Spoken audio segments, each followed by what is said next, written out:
Thank you. I just have one reflection on this is connecting people is so important. Most of the international travelers or people who want to do business, this again we have to go back to China from time and again because they've achieved something.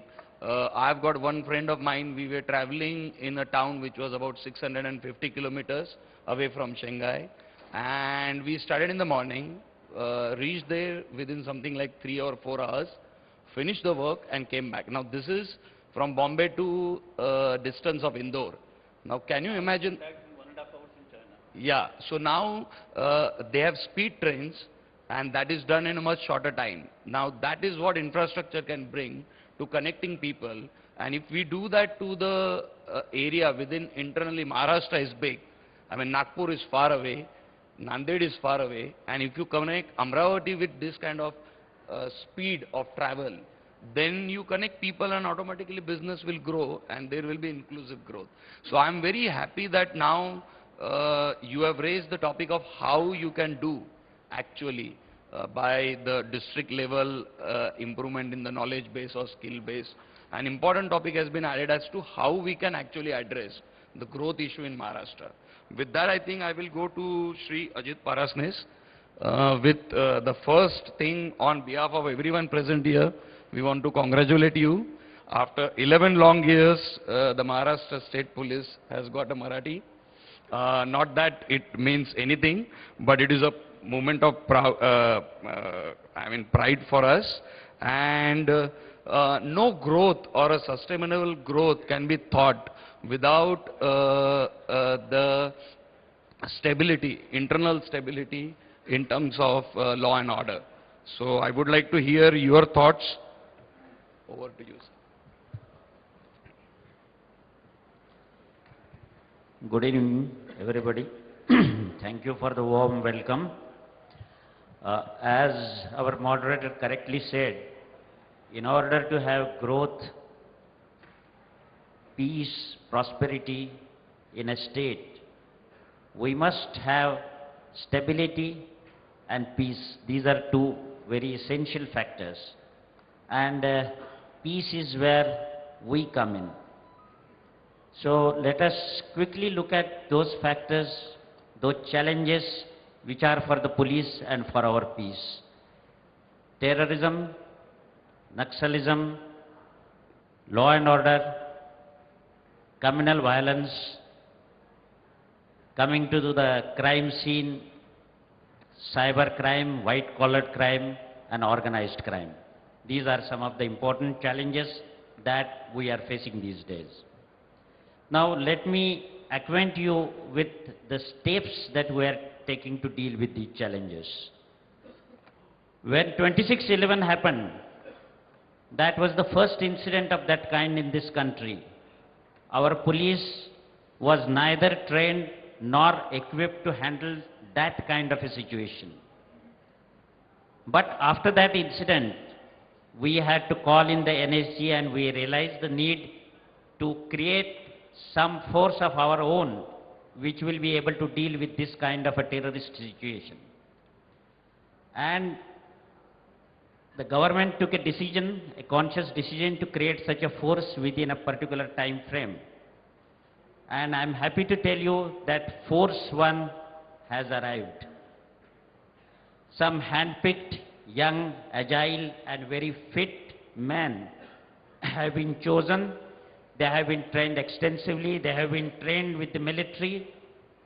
They have also been trained by trainers from abroad. They have been given ultra-modern weapons. They are continuously under the process of training and in a position of readiness.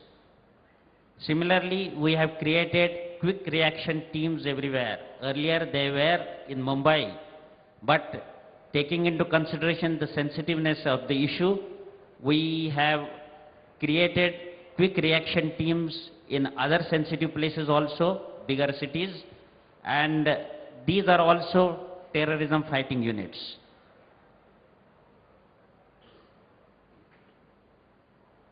Then our anti-terrorism squad, the upgradation of the anti-terrorism squad is also continuing you know that some of the sensitive cases they are handling, the Malegaon blast, the Pune blast, and those cases they are handling successfully. They have arrested quite a few people in that connection.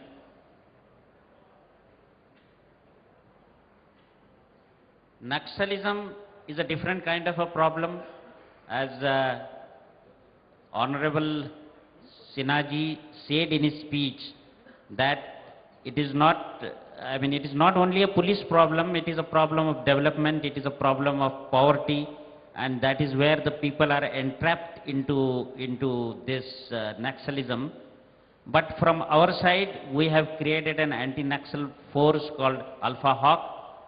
For them, we have created a training school in Nagpur, and we also have C60 where these local boys have been recruited as policemen. They know the local language, they know the jungles of Gadchiroli, they move into those jungles, they collect intelligence, they lay ambushes for the Naxalites and they fight with them. Then we come to the intelligence part. We felt the strengthening of intelligence was necessary, so a state-of-art school for intelligence was created in Pune. That is the Maharashtra Intelligence Academy. It's exclusively training for intelligence. And we have also created an exclusive cadre of intelligence. So far what was happening was police officers were coming to the intelligence on posting. They were doing their tenure and then going away. So there was no continuity on, and then they were also looking for outside postings. But now we have a committed cadre of intelligence officers who have been recruited and who have been trained. They have been recruited as intelligence officers and they'll continue as recruiting officers and retire as recruiting officers. So they will be only intelligence officers and they have nowhere else to go. So there will be continuity in the intelligence operations and they will also work as a dedicated cadre for intelligence. Where communal situation is concerned, we meet with calamities like the 1992-93 riots, which were in the wake of the demolition of the mosque. It's still a puzzle to me. The mosque was demolished in Ayodhya, but the worst ever riots in the country neither took place in Ayodhya nor in UP, but in our own Mumbai. I was right in the thick of it. At that time, I was the Deputy Commissioner of Police Zone 1 in that sensitive area of Bhendi Bazaar. I was seriously injured, requiring hospitalization in the intensive care unit. But the question at that time was not whether one Parasnis would live or die. The question was whether peace could be restored or not. With great difficulty, with great efforts, we managed to restore peace.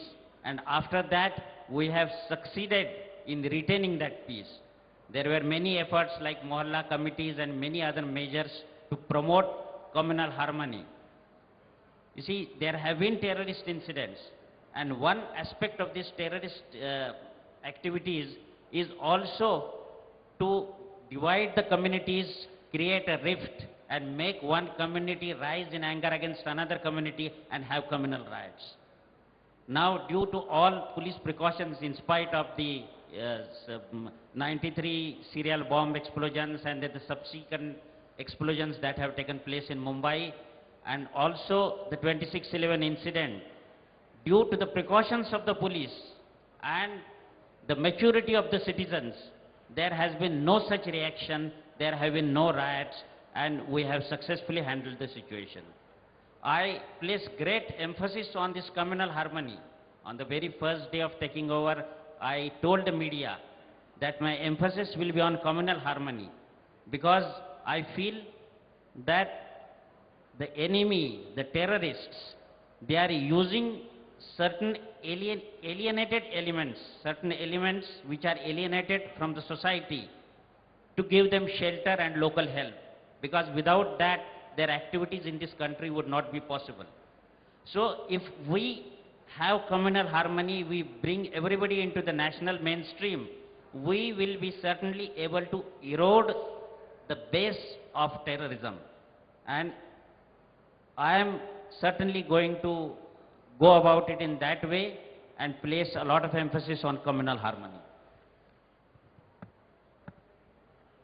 Economic and cyber offenses, we have special branches, special wings, because this is a subject which is new to the police. Police are not well versed in economic rules, economic laws, and even cyber things. So we have now specially trained officers, and we have cyber wings and economic offenses wings which have been created.